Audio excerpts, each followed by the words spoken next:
রহমত পূর্ণ হোক প্রভাত আমার, তাহাজ্জুদ আর ফজরের অভ্যাস আছে যার, রহমত পূর্ণ প্রভাত হয় তার।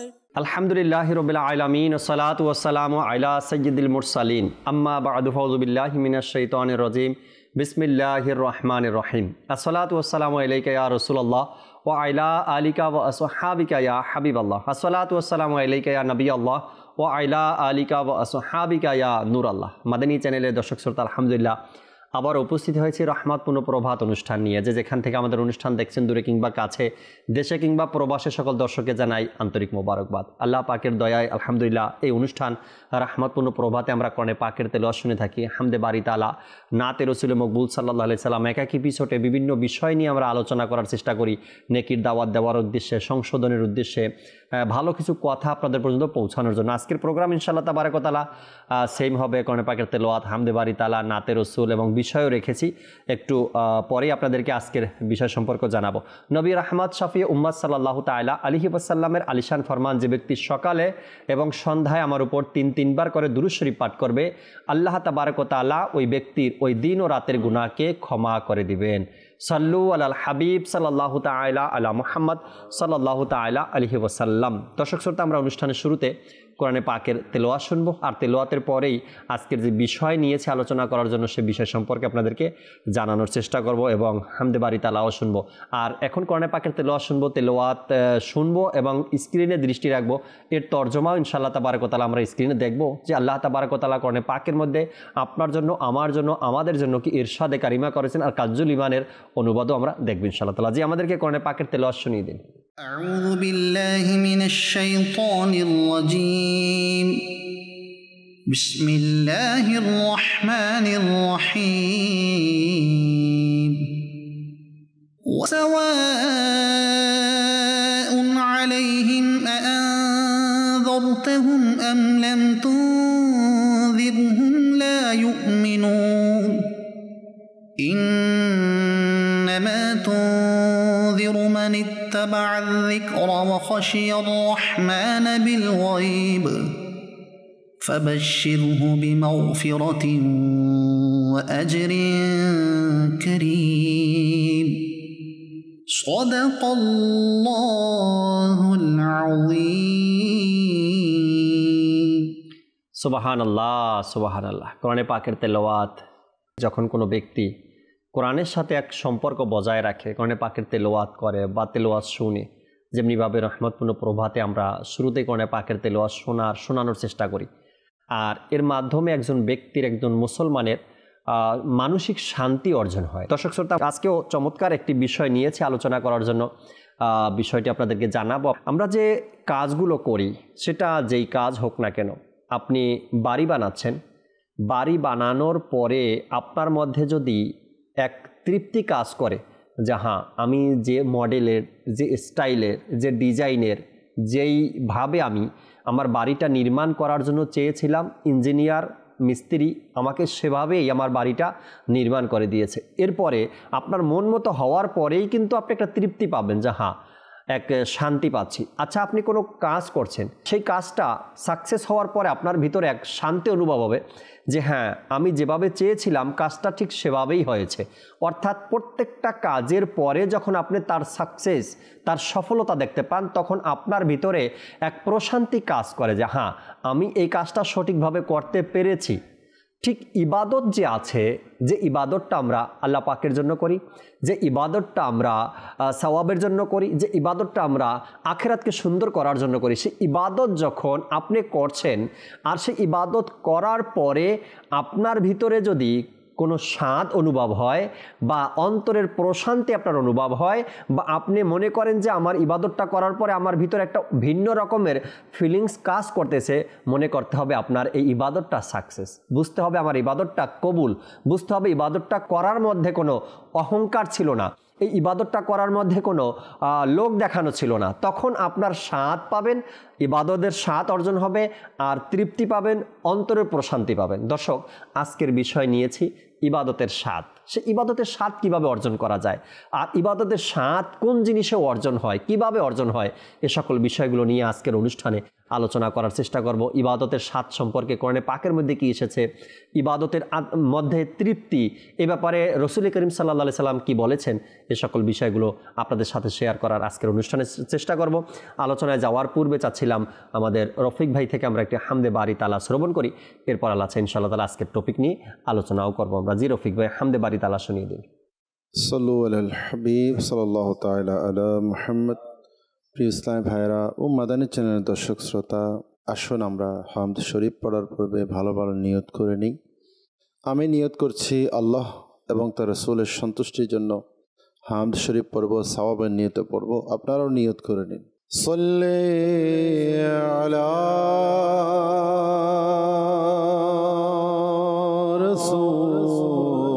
রাসূলিনা সাল্লি আলা মুহাম্মাদিন সাল্লি আলা করিমিনা সাল্লি আলা মুহাম্মাদিন। वो जो न थे तो कुछ न था, वो जो न हो तो कुछ न हो, वो जो न थे तो कुछ न था, वो जो न हो तो कुछ न हो, जाने है वो जहान की, जाने है तो जहान है। सल्ले अला रसूलिना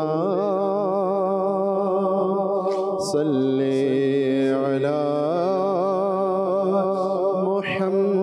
मुहम्मदिन।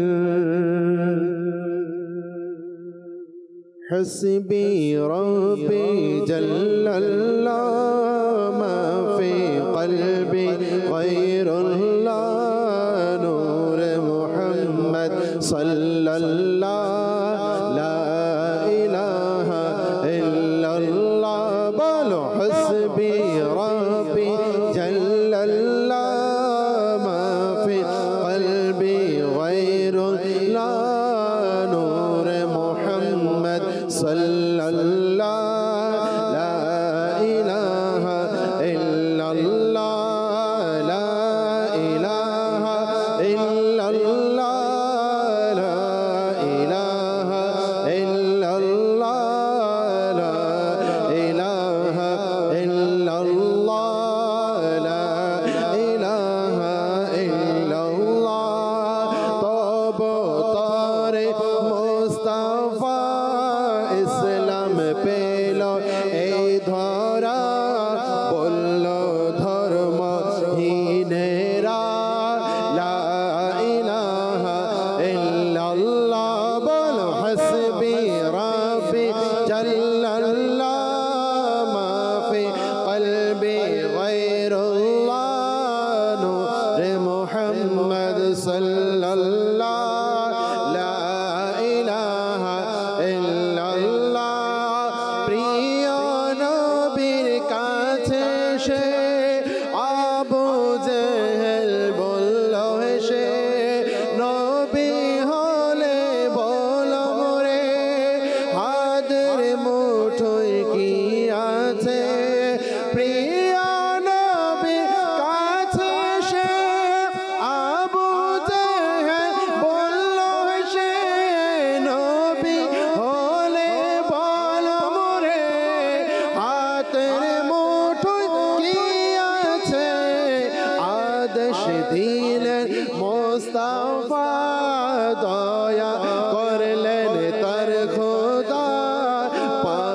পর করলো জিকিরুল্লাহ লা ইলাহা ইল্লাল্লাহ বলো হাসবি রাব্বি জাল্লাল্লাহ মা ফি কলবি গায়রু লা নূর মুহাম্মদ সাল্লাল্লাহু লা ইল্লাল্লাহ হাসবি রাব্বি জাল্লাল্লাহ মা ফি কলবি গায়রুল্লাহ নূর মুহাম্মদ সাল্লাল্লাহু লা ইলাহা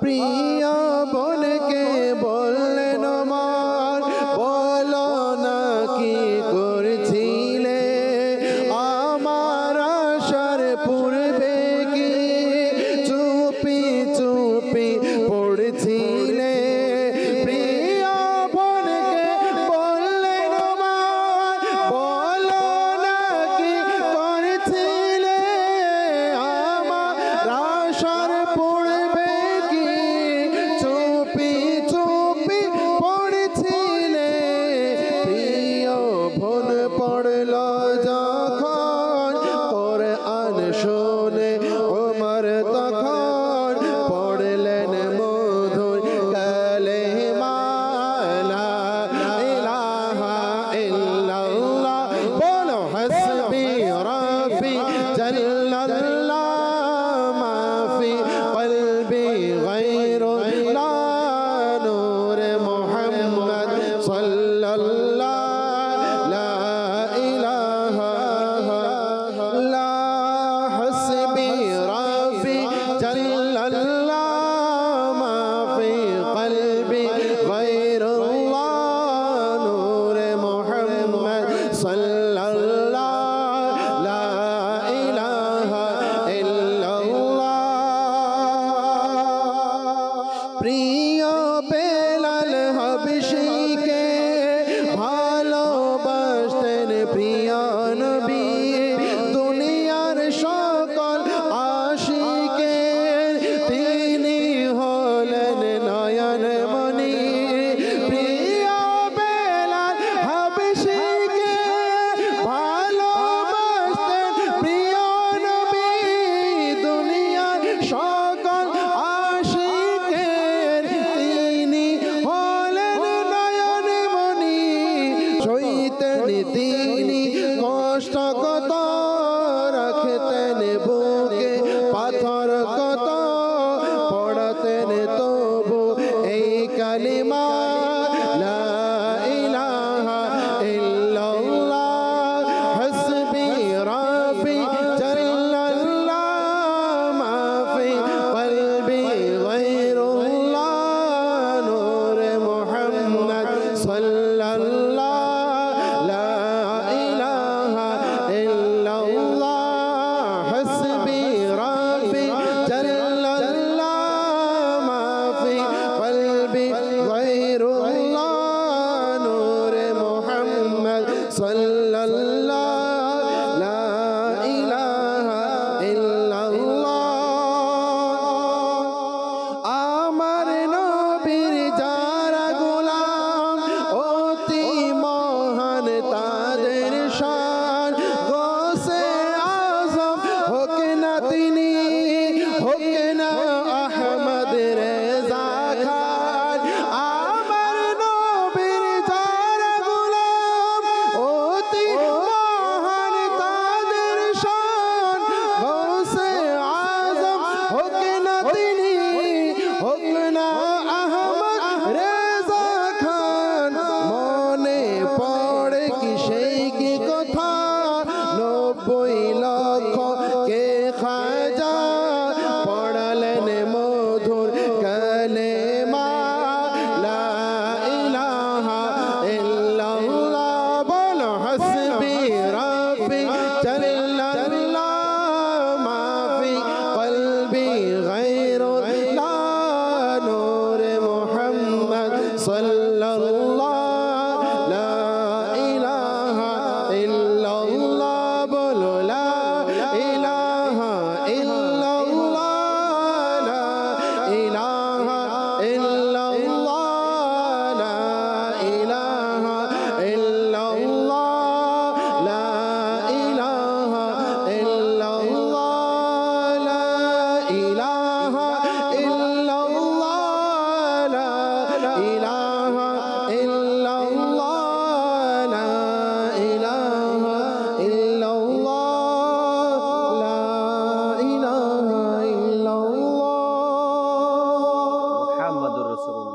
সাল্লাল্লাহু তাআলা আলাইহি ওয়াসাল্লাম। দর্শক শ্রোতা, চমৎকার কালাম আমরা শুনছিলাম অনুষ্ঠানের শুরুতেই। আর আজকের বিষয় নিয়েছি আমরা ইবাদতের স্বাদ। যেহেতু প্রত্যেকটা বিষয়ের একটি স্বাদ কিন্তু মানুষ অনুভব করে। এখন কালাম শুনছিলেন, কালামের তো কিছু স্বাদ অনুভব হয়েছে আপনাদের, তাই না? যদি স্বাদ অনুভব না হতো তবে আপনি শুনতেন না। যে কাজটা করার পরে আপনার তৃপ্তি পান না আপনি, সেই কাজটা কিন্তু করতে আপনার ভালো লাগবে না। ওই কাজটা আপনি তখনই করতে পারবেন যখন ওই কাজের স্বাদ আপনি পাবেন। ইবাদত করার মধ্যে যে স্বাদ আছে, সেই স্বাদটা যখন বান্দা হাসিল করতে পারে বা অর্জন করতে পারে, তখন ওই ইবাদতের প্রতি তার আগ্রহ আরও বেড়ে যায়। যখন ইবাদতের স্বাদ অর্জন করে তখন সে ইবাদতের মাত্রা তার আরও বেড়ে যায়। কেন? স্বাদ। আউলিয়া কেরামের জীবনী হয়তো আপনারা শুনেছেন, কেউ এক রাতে 100 রাকাত নফল নামাজ পড়তো, কেউ বা আবার পুরো রাতে কোরআনে পাকের খতম করতো, কেউ বা আবার সারা রাত দাঁড়িয়ে দাঁড়িয়ে ইবাদত করতো, কেউ বা আবার সারা দিন রোজা রাখতো। কিভাবে সম্ভব? ইবাদতের স্বাদ তারা অর্জন করেছে, ইবাদতের স্বাদ তারা পেয়েছে। যখন ইবাদতের স্বাদ তারা পেয়েছে তখন তাদের এই ইবাদতের টাইম, সময়, কষ্ট, পরিশ্রম এটা কিছুই মনে হতো না। এর জন্য ইবাদতের স্বাদ অর্জন করা আমাদের খুবই দরকার। রাফি ভাইও আছেন সাথে, আর মোতালিব ভাইও আছেন। রাফি ভাই থেকে শুরু করতে চাই, ইবাদতের স্বাদ নিয়ে যদি কিছু আলোচনা, কিছু মাদানী ফুল শোনাতেন আমাদেরকে। আসলে বান্দার প্রতি আল্লাহ সুবহানাহু ওয়া তাআলার অন্যতম একটি নিয়ামত হচ্ছে যে বান্দা ইবাদত করবে আর এর স্বাদ উপভোগ করবে। Right right right. তো আমাদের অনেকেরই অনেক সময় এমন হয়ে যায় যে নামাজ, রোজা ইত্যাদি ইবাদত তো করছি, কিন্তু স্বাদ পাচ্ছি না, মনের মধ্যে একটা পরিতৃপ্তি ভাব কাজ করছে না। এমনটাই। বুকের জমিনটা যেন অনেকাংশে শুষ্ক মরুভূমিতে পরিণত হয়েছে, যেখানে কোনো বীজ বপন করতে আমি সময়ই পাচ্ছি না, কিংবা এখান থেকে যে কোনো চারা গজাবে, গাছ গজাবে, এরকম কোনো অবস্থায় হয়তো আমি পৌঁছাতে পারছি না। তো এই যে একটা শুষ্ক ভূমি, নিজের সিনাটাকে মনে করা, নিজের দিলটাকে মনে করা, তো এখান থেকে ফিরে আসার মাধ্যম হচ্ছে আল্লাহ তাআলার ইবাদতে মনোযোগী হওয়া, রাইট। আর এই ইবাদতের মধ্যে স্বাদ খুঁজে পাওয়া। তো প্রিয় নবী রাসূল আরবি সাল্লাল্লাহু আলাইহি সাল্লাম এর এক আজিমুশান হাদিসে কারিমা, যা সুনানে নাসাই শরীফের মধ্যে বর্ণিত রয়েছে। আমরা তো ইবাদত করি, নামাজ ইত্যাদি আদায় করি। তো নামাজ যখন আদায় করি তখন যেন আমাদের এইরকম খেয়াল আসে যে আল্লাহ নবী রাসূল আরবি সাল্লাল্লাহু আলাইহি ওয়াসাল্লাম ইরশাদ করেন যে নামাজে আমার চোখের শীতলতা রাখা হয়েছে। তো যদি এটাকে অনুভব করে আমি নামাজ আদায় করি, তবে অবশ্যই আমি আমার ওই ইবাদতের মাঝে স্বাদ খুঁজে পাবো। তো বিভিন্ন উলামায়ে কেরামগণ আমাদেরকে বিভিন্নভাবে আদেশ দিয়েছেন, উপদেশ দিয়েছেন, রাস্তা দেখিয়েছেন যে এইভাবে ইবাদত করলে ইবাদতের স্বাদ খুঁজে পাওয়া সম্ভব। তো যেসব কারণে ইবাদতের স্বাদ অনুভব হয়, এর মধ্যে একটি হচ্ছে ইবাদতের জন্য সাধনা করা, যে আমি কোন ইবাদত করব।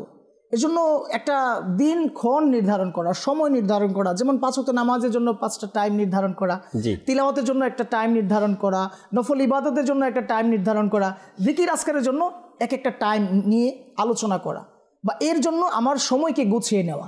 অর্থাৎ আমি যে কাজ যত বেশি পরিশ্রমের মাধ্যমে করতে পারবো, সেই কাজ আমি তত বেশি কি ব্যাকআপ পাবো, বা এর ফল আমি তত বেশি ভালো পাবো।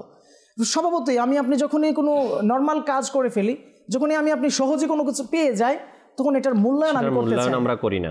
যখন আপনি একেবারে কঠিন থেকে কঠিনতম পজিশনে গিয়ে খুব ধীর সুস্থিরে বুঝে শুনে আমি একটা কাজ করব, তখন অবশ্যই এর স্বাদ আমি উপভোগ করব। এই ব্যাপারে আবু বকর শিবলি রাহমাতুল্লাহি তাআলা বলেন, আপনি যেটা নিয়ে আসছেন এই ব্যাপারে আবু বকর শিবলি রাহমাতুল্লাহি তাআলা বলেন, ইবাদতের স্বাদ অর্জন করার জন্য সাধনা করতে হবে আপনাকে।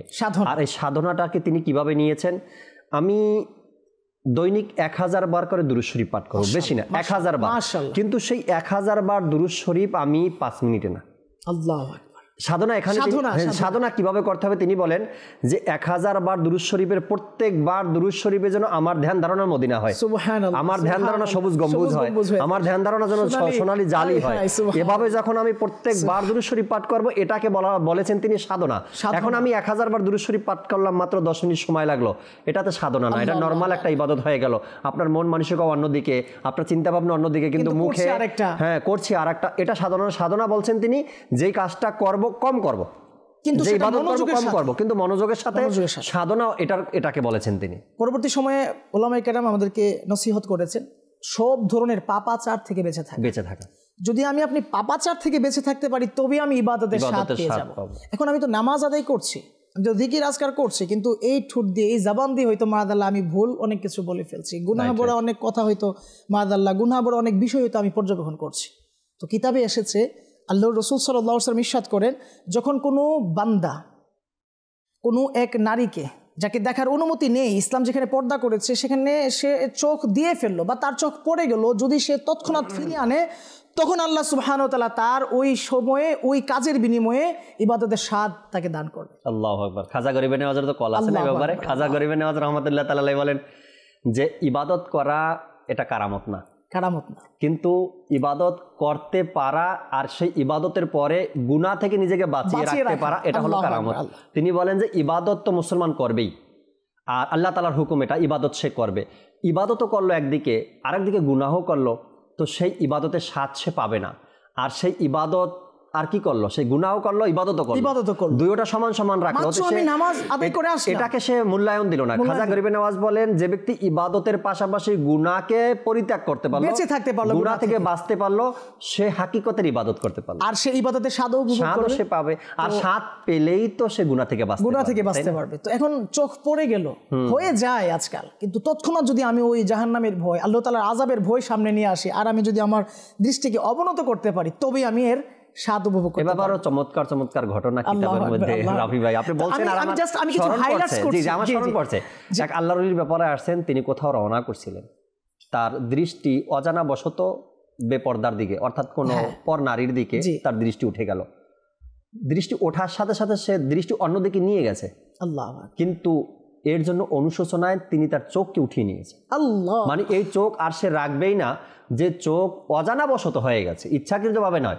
তারপরও তিনি এই শাস্তি নিজের নফসকে দিল যে কেন আমার দৃষ্টি ওদিকে গেল, আর কেনই বা আমি দেখলাম, এর জন্য শাস্তি আমি দুনিয়াতেই ভোগ করতে চাই। নিজের চোখ নিজে উঠিয়ে ফেলে। একটা সুন্দর পংক্তি মনে পড়ে গেল, কোন এক অন্ধ আর কিভাবে বলছেন যে আল্লাহ সুবহানাহু ওয়া তাআলা আমাকে কতই না দয়া করেছেন, আমাকে কতই না রহমত দান করেছে, বরকত দিয়েছেন, আমাকে গুনাহ থেকে হেফাজত করেছেন। আল্লাহ সুবহানাহু ওয়া তাআলা আমাকে চোখ দেন নাই, আমি সির্ফ আল্লাহ আযজা ওয়া জালকে দেখবো এই বলে আমাকে চোখ দেয় নাই। কোনো এক অন্ধ এভাবে তার ভিতরের যে কাইফিয়াত অবস্থান এইভাবে শেয়ার করছে যে আমাকে আল্লাহ এই জন্য চোখ দেয় না যে আমি দুনিয়ার অন্য বাজে কিছু দেখব, আমাকে এই জন্য চোখ দেয় না যে আমি স্বয়ং আল্লাহ আযজা ওয়া জাল্লাকে জান্নাতে দেখবো, এর আগে যেন আমার কাউকে দেখতে না হয়। তো এরকম চিন্তা হবে আসলে আল্লাহ ওয়ালাদের জীবনী, সাহাবায়ে কেরাম আলাইহিম রিদওয়ানগণের জীবনী, আল্লাহ তাআলার ওলিগণের জীবনী, আহলে বায়াতের যে সদস্যগণ রয়েছে তাদের জীবনীতে পাওয়া যায়। এর পরবর্তী সময় এসেছে, এর পরের ধাপে এসেছে অহিতুক বিষয়কে বর্জন করা। জি, ফর এক্সাম্পল আমরা কথা বলছি, কথা হলো 10টা, কিন্তু অহিতুক হলো 8টা। তো এই যে এই মানে 8টা কথা আমি বলে ফেললাম, তো এই 8টা কথা অহিতুক বলার কারণে আমি পিছনে যে ইবাদত করেছিলাম, যে পুঁজিটা আমি সঞ্চয় করেছিলাম, এটা হয়তো মারাদাল্লাহ আমি হারিয়ে ফেলেছি। এর জন্য পরবর্তী সময় আমার মুখে, আমার বয়ানে কিংবা আমার কথায় ওরকম তাসির থাকে না, কিংবা আমার দ্বারা মানুষ হয়তো উপকারী কোনো কিছু পায় না, কারণ আমি অহিতুক কাজে আমার সময়কে ব্যয় করতেই থাকছে, যার কারণে আমার এই অবস্থা হয়ে যায়। তো মারুফ কারখি রহমতুল্লাহ আলাইহি ওনার একটা বর্ণনা এসেছে, কল এসেছে, অহিতুক কথাবার্তা বলার মাধ্যমে মানুষ আল্লাহর কাজ থেকে দূরে সরে যায়। যদি কেউ অহেতুক কথাবার্তা প্রতিনিয়ত বলতে থাকে তবে সে আল্লাহ তাআলা থেকে দূরে সরে যাবে, আর যদি কেউ আল্লাহ তাআলা থেকে দূরে সরে যায় তখন সে আল্লাহ তাআলার ইবাদত করে কিভাবে স্বাদ উপভোগ করবে। তো অনেক চমৎকার ঘটনা এসেছে, আরও আমি জাস্ট একটু হাইলাইটস করছি, পরবর্তী সময়ে চেষ্টা করব আরজ করার বিস্তারিত। তো মনে মনে এই কথার এরকম বিশ্বাস রাখা, দৃঢ় বিশ্বাস রাখা যে আল্লাহ তাআলা যে ইবাদত রয়েছে, নামাজ, রোজা, হজ, সাদকা ইত্যাদি, এগুলো আল্লাহ তাআলার সন্তুষ্টির মাধ্যমে পাওয়া। যেমন আমি নামাজ আদায় করলাম, এরকম যেন আমার মধ্যে না আসে, হাই হাই আমাকে এখনো নামাজি কেন বলছে না। আচ্ছা, আমি দাড়ি শরীফ রাখলাম, আমি আমামা পড়লাম, আমি অনেক সুন্দর সুন্নতি লেবাস পরলাম, আমাকে কেন এখনো মুসল্লি বলছে না, সুন্নতওয়ালা কেন বলছে না, কিংবা আমি দান সদকা করলাম, এখন আমাকে কেন দানবীর বলছে না। এই ছোট ছোট চিন্তা ভাবনা যদি আমি ডিলিট করতে পারি, আমার দিল থেকে একেবারে ফরমেট যদি করতে পারি, তবে আস্তে আস্তে আস্তে আস্তে আমার ইবাদতের স্বাদ অর্জিত হবে। যদি আমার চিন্তা থাকে স্রেফ আমি আল্লাহ আযজা ওয়া জাল্লার সন্তুষ্টি চাই, তো এইভাবে যদি আমি আপনি ইবাদতে লেগে থাকতে পারি, তবেই আমার আপনার ইবাদতের স্বাদ অর্জন হবে। আর যারা ইবাদতের স্বাদ পেয়ে গিয়েছে, কিতাবে এসেছে, তারা এক মুহূর্ত আল্লাহ আযজা ওয়া জাল্লার ইবাদত থেকে নিজেদেরকে গাফেল রাখতে পারেনি, তারা সর্বদা আল্লাহ তাআলার ইবাদতে নিজেদেরকে মশগুল রেখেছে। তো এই ব্যাপারে চমৎকার একটি ঘটনা এসেছে। আল্লাহ সুবহানাহু ওয়া তাআলার যারা হাকিকি বান্দা রয়েছে, আল্লাহ তাআলার ওলি যারা রয়েছে, তারা কীভাবে ইবাদতের স্বাদ পেয়েছেন, কীভাবে ইবাদত করেন।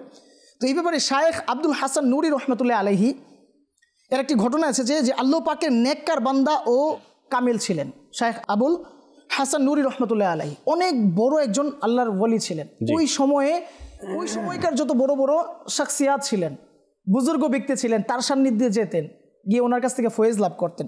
তো ওনার ফয়েজ নেওয়ার জন্য দূর দূরান্ত থেকে তো বিভিন্ন মানুষ আসতেন। তো ওই সময়ের দুইজন দরবেশ এই মহান ওলি কামিল শায়েখ আবুল হাসান নুরি রহমতুল্লাহ আলাইহির ফয়েজাতের জন্য ওনার শহরের দিকে রওনা করলেন, দুইজন দরবেশ। তো তাদের মধ্যে একজন দরবেশ এরকম ছিল, আল্লাহ তাআলা ওনাকে এমন দয়া করেছেন যে উনি পশু পাখির আওয়াজ শুনতে পারতেন, আল্লাহ, এবং সেটা বুঝতে পারতেন, আওয়াজ বুঝতে পারতেন। তো এমন একজন ব্যক্তি ওইখানে ছিল। তো যখন উভয় শায়েখ আবুল হাসান নুরি রহমতুল্লাহ আলাইহির শহরে পৌঁছলেন, তখন দেখলেন দুটি বিড়াল একে অপরের সাথে কথা বলছে। কি কথা বলছে? যে শায়েখ আবুল হাসান নুরি রহমতুল্লাহ আলাইহির ইন্তেকাল হয়ে গিয়েছে। তো এখন ওনারা তো ওই মহান ওলি কামিলের জিয়ারতের উদ্দেশ্যে যাচ্ছে। ওনার শহরে পা রাখতে না রাখতে এরকম এক নিউজ যে উনি রহমতুল্লাহ আলাইহি ইন্তেকাল করেছেন। তো এটা শুনে না উনি ইন্না লিল্লাহি পড়তে লাগলেন।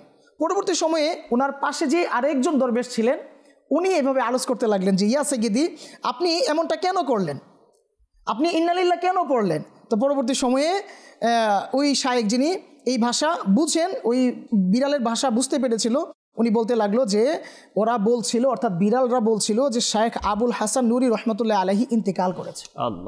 তো এই কথা শুনে উভয় দুঃখ প্রকাশ করলেন আর এভাবে বলতে লাগলো যে আল্লাহ তাআলা ভালো করুক। সুতরাং তার উভয় শায়েখ আবুল হাসান নুরি রহমতুল্লাহ আলাইহির জিয়ারতের উদ্দেশ্যে কিংবা কাফন দাফনের যে আকাঙ্ক্ষা, এর উদ্দেশ্যে ওনার দরবারে পৌঁছে গেল, ওনার ঘরে পৌঁছে গেল।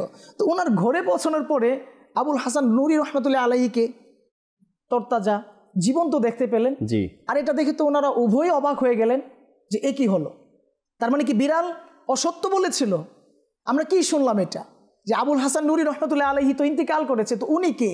পরবর্তী সময় আবুল হাসান নুরি রহমতুল্লাহ আলাইহি এইভাবে ইরশাদ করতে লাগলেন যে আমি তো আল্লাহ তাআলার ইবাদতে, আল্লাহ তাআলার জিকির আজকারে নিজেকে মশগুল রাখার চেষ্টা করি।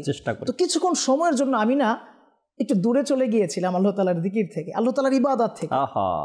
আর তখন এই আসমান এবং জমিনে এলান করে দেওয়া হলো যে আবুল হাসান নুরি ইন্তেকাল করলো। আর এই কথা মানুষ আর জিন ব্যতীত সবাই শুনতে পেল। আল্লাহ তাআলার দয়া হলো, আমি আবার আল্লাহ তাআলার জিকিরে নিজেকে মশগুল রাখতে পেরেছি, আল্লাহ তাআলার ইবাদতে নিজেকে নিমজ্জিত করতে পেরেছি। আবার আল্লাহ তাআলা আমাকে সুবহানাল্লাহ সুবহানাল্লাহ প্রাণোজ্জ্বল এক অবস্থায় ফিরিয়ে দিল। এখানে মূলত আসলে একটু যদি কোট করি, তো এখানে যে বাহ্যিক দৃষ্টিকোণ এটাকে বোঝাচ্ছে না। আমরা তো মৃত বলতে গেলে বুঝি যে আমার হাত পা নাড়াতে পারলাম না, আমি শেষ, আমার নিঃশ্বাস বন্ধ হয়ে গেল, আমি কিছু দেখতে পাচ্ছি না, এটাকে আমরা হয়তো বাহ্যিক দৃষ্টিতে আল্লাহওয়ালার দৃষ্টি ওনারা ওনাদের ওই কলবের দিকে দৃষ্টিপাত করেন যে কখন আমার কলব আমার রব্বে যুল জালালি ওয়াল ইকরামের স্মরণ থেকে দূরে চলে গেল, এটাকেই মৃত বলে আখ্যায়িত তারা মনে করে, এটাতেই আমার নিঃশ্বাস মনে হয় বের হয়ে গেল। মোতালিব ভাই, এমন চমৎকার ঘটনা কিন্তু জুনায়েদ বাগদাদী রাহমাতুল্লাহি তাআলা আলাইহির ব্যাপারে এসেছে যে ইবাদত থেকে যারা বিমুখ হয়ে যায়, যদি এমনটা হতো যে আমি ইবাদত ছেড়ে দিলাম, আল্লাহ তাআলার জিকির ছেড়ে দিলাম, আমি নামাজে অবহেলা করলাম, সাথে সাথে যে আজরাইল চলে আসতো, তবে কি কেউ ইবাদত থেকে গাফিল থাকতো? যদি এমন নিয়ম নীতি হতো আল্লাহ তাআলার যে বান্দা আল্লাহ তাআলার ইবাদত করবে না, তার কোনো না কোনো দুর্ঘটনা, কোনো না ক্ষতি হয়ে যাবে, কোনো না কোনো বিপদ চলে আসবে, তবে কোনো বান্দা এমন পেতেন না যে বান্দা ইবাদত করছে না। আসলে যে বিষয়টা আসলে বিপদ আসলে কিন্তু ইবাদত না করার কারণে আমাদের কাছে আসে, কিন্তু ইন্তিকালটা আমাদের আমরা কিন্তু এটাকে এই জন্য নেই না, যেমন কেউ দুর্ঘটনায় পড়লো আর এটা কেন ইবাদত নাফরমানির কারণে, কিন্তু আমরা এভাবে বলি না, আমরা বলি ভাগ্যে যা আছে তাই হবে, এখানে না গেলে হতো না বা এমনটা না করলে হতো না, এমন একটা আমরা নিজেকে সান্ত্বনা দিই। ওইটা আনি না কি ইবাদত না করার কারণে আল্লাহ তাআলা কিছু নমুনা আমাকে দেখিয়েছে।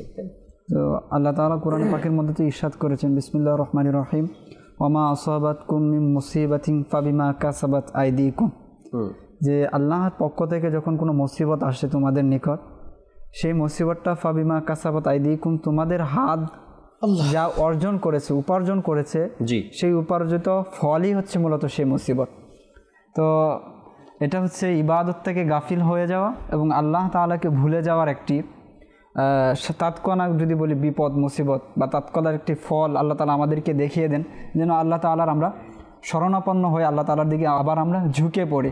অন্যদিকে তো মানুষ গাফিলি থেকে যেত, এটা আল্লাহ তাআলার একটি হিকমত যে বিপদে যখন মানুষ পড়ে, অসুস্থ যখন মানুষ হয়, তখন আল্লাহ তাআলাকে মানুষ অধিকারে স্মরণ করে, তখন উঠতে বসতে আল্লাহ তাআলার তাসবিহ পড়ে, জিকির করে, আল্লাহ তাআলার কাছে দোয়া করে যে আমাকে সুস্থতা দিয়ে দাও। আমরা যদি ইবাদতের ব্যাপারে আসি আর ইবাদতের স্বাদের ব্যাপারে আসি, তো সে ব্যাপারে কোরআনে পাকের মধ্যে আল্লাহ তাআলা ইরশাদ করেছেন, বিসমিল্লাহির রহমানির রহিম, মান আমিলা সালিহাম মিন যাকারিন আও উনসা ওয়া হুয়া মুমিনুন ফালানুহইয়ান্নাহু হায়াতান তাইয়্যিবা, যে পুরুষ অথবা মহিলার মধ্য থেকে যারাই কোনো নেক আমল করবে, ওয়া হুয়া মুমিনুন, এবং সেটা মুমিন অবস্থায়, ফালানুহইয়ান্নাহু হায়াতান তাইয়্যিবা, আল্লাহ তাআলা তাকে উত্তম জীবন দান করবেন, উত্তমভাবে জীবিত রাখবেন। তো তাফসিরে খাজিনের মধ্যে আয়াতের তাফসিরের মধ্যে এসছে যে আল্লাহ তাআলা তাকে উত্তম জীবন দান করবেন, উত্তমভাবে জীবিত রাখবেন, এর অর্থ হচ্ছে তাকে আল্লাহ ইবাদতের স্বাদ দান করবেন, আল্লাহ ইবাদতের স্বাদ দান করবেন। এই ব্যাপারে একজন বুজুর্গ তিনি বলেন যে আমি 20 বছর পর্যন্ত ইবাদত করেছি, লাগাতার ইবাদত করেছি, অতঃপর আমি ইবাদতের স্বাদ পেয়েছি। আল্লাহ, এটাই আমির আলী সুন্নাত দামাত বারকাতুহুল আলিয়া বলেন যে যখন তোমরা ইবাদত করবে, যদিও ভালো না লাগে, যদিও হয়তো মন চাচ্ছে না, কিন্তু ইবাদত ছাড়া যাবে না, ইবাদত কন্টিনিউ করো, একটা সময় গিয়ে ইবাদতের স্বাদ তোমরা পাবে। হুজুর সাল্লাল্লাহু আলাইহি ওয়াসাল্লামের কাছে অভিযোগ করা হলো যে অমুক ব্যক্তি ঈমান তো নিয়ে এসেছে, কিন্তু সে চুরি এখনো ছাড়তে পারে না, তো কি করা যায়? তখন হুজুর সাল্লাল্লাহু আলাইহি ওয়াসাল্লাম বলেন, সে নামাজ যেহেতু পড়ছে, নামাজ পড়তে থাকুক, ইনশাল্লাহ তার যে কুঅভ্যাস রয়েছে সেটা দূর হয়ে যাবে। ও পরবর্তীতে দেখা গেল যে তার যে এই কুঅভ্যাস যেটা ছিল, মন্দ অভ্যাস যেটা ছিল, সেটা দূর হয়ে গেছে নামাজের বদলে। অর্থাৎ ইমানের স্বাদ যখন চলে আসবে, সকল অন্যায় গর্হিত কাজ, নামাজ আমরা জানি নিশ্চয়ই নামাজ সকল অন্যায় গর্হিত কাজ থেকে মানুষকে বিরত রাখে। এটা হচ্ছে মূলত ওই নামাজের ইবাদতের যে স্বাদ রয়েছে, সেই স্বাদ। আমরা জীবনে বসবাস করি, যদি বলি জীবনের বা এই পৃথিবীর সবচেয়ে স্বাদ এই বিষয়টা কি, এক একজনকে যদি প্রশ্ন করা হয় এক এক কথা বলে যে আপনার হবি কি, আপনার হ্যাবিট কি, আপনার কোন বিষয়টি পছন্দ করেন, তখন কেউ বলবে যে আমার তো খেলাধুলা আমার হবি, আমার শখের বিষয়, আমার স্বাদের বিষয় এটা। কেউ বলবে যে আমার মার্কেটিং আমার পছন্দ লাগে, এটা আমার হবি। কেউ বলবে সাজগুজ করা, কেউ বলবে রাজনৈতিক বিষয়। তো বিভিন্ন মানুষ বিভিন্ন কথা বলবে যে আমার হচ্ছে আমি এই কাজটা করে স্বাদ পাই, এটা আমার শখের। এই খাবারকে আমার খাবারও হচ্ছে আমার স্বাদ। কেউ বলবে যে আমার ঘুমের মধ্যে আমার স্বাদ রয়েছে, আমার এটা শখ। তো এমনই এক ব্যক্তি তিনি বলেন, কিতাবের মধ্যে এসেছে যে যদি মানুষ জানতো ইবাদতের স্বাদ যে কী রকম, তো মানুষ এটার পিছনেই লেগে থাকতো। এবং পৃথিবীর মধ্যে যত স্বাদ রয়েছে, যত শখের বস্তু রয়েছে, সবচেয়ে উত্তম মর্যাদাপূর্ণ শখ এবং স্বাদের বস্তু হচ্ছে ইবাদত। তো ওই বুজুর্গ বলেন, আমি ইবাদত করতে করতে ইবাদতের যে স্বাদ পেয়েছি, যে স্বাদ আমার অর্জিত হয়েছে, কোনো রাজা ও বাদশাহ যদি জানতে পারতো যে আমার কাছে কি স্বাদ রয়েছে, কি মজার জিনিস আমার কাছে রয়েছে, তাহলে সে রাজা এবং বাদশাহ আমার সাথে যুদ্ধ করত সেই স্বাদ ছিনিয়ে নেওয়ার জন্য। অর্থাৎ বলা হচ্ছে ইবাদতের স্বাদ। অর্থাৎ রাজা তো একজন আরেকজন যুদ্ধ করে সিংহাসনের জন্য, তার স্বাদ পেয়েছে, হ্যাঁ, সে সেখানে স্বাদ, রাজত্ব ছিনিয়ে নেওয়ার জন্য, ক্ষমতা দেখানোর জন্য, ক্ষমতা প্রয়োগ করার জন্য, তো সেটা তার কাজে স্বাদ। একজন রাজা সবকিছু করতে পারে তার স্বাদের জন্য, তার আকাঙ্ক্ষার জন্য। সে বলছে যদি জানতো রাজা যে আমি যে ইবাদতে কি পেয়েছি, কি স্বাদ পেয়েছি, তাহলে সে সবকিছু ছেড়ে আমার সাথে যুদ্ধ করতো এই স্বাদ ছিনিয়ে নেওয়ার জন্য। এমনটা ইব্রাহিম বিন আদহাম রহমাতুল্লাহ তাআলা আলাই যখন ইবাদতের স্বাদ পেলেন, সব কিছু ত্যাগ করে তিনি তার যে রাজা যেখানে তিনি রাজত্ব করতেন সব কিছু ছেড়ে তিনি রাজপ্রাসাদ ছেড়ে চলে আসলেন। তো তিনি নদীর কিনারায় বসে আছেন, হঠাৎ তার রাজ্যের যে মন্ত্রী ছিলেন, তার মন্ত্রীদের মধ্যে একজন তার সাথে দেখা হলো। তো তাকে দেখে বললেন, আপনি সব কিছু ছেড়ে এখানে নদীর পাড়ে বসে আছেন, আর আপনার গায়ের মধ্যে কি ধরনের কাপড়, ছিঁড়া কাপড়, ছালার চট, আপনি সব কিছু ছেড়ে এখানে কেন বসে আছেন?